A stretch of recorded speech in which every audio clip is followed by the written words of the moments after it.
ಗಂಡರ ಗಂಡ ಗಂಡ ಬೇರುಂಡ ಭೈರವ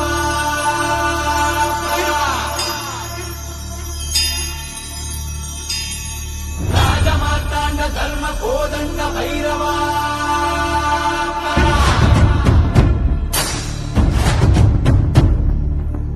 ಕೋಳುಗಲ್ಲ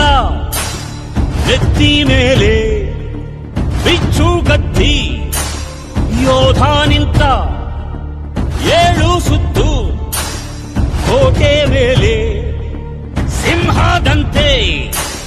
ಕಾದು ಕುಂತ ವಿಷ್ಣು ಶೈವ ಪಂಥವೆಲ್ಲ ಒಂದೇ ಎಂದ ದಾನ ಧರ್ಮ ಒಂದೇ ನನ್ನ ಜೀವವೆಂದ ಕುಲಮತಗಳನ್ನು ಸಮ ಎಂದವನು ನೆಲ ಜಲಗಳನ್ನು ಉಸಿರೆಂದವನು ಹೊಸ ಚರಿತೆಯ ಬರೆದನು ಕೆಂಪೇಗೌಡ ರಣ ಕಲಿಯುವನು ರಣ ಹುಲಿಯುವನು ರಣ ಪಡೆಗಳಿಗೆ ಅಧಿಪತಿಯವನು ಯುಗ ಧರ್ಮೋದ್ಧಾರಕ ಕೆಂಪೇಗೌಡ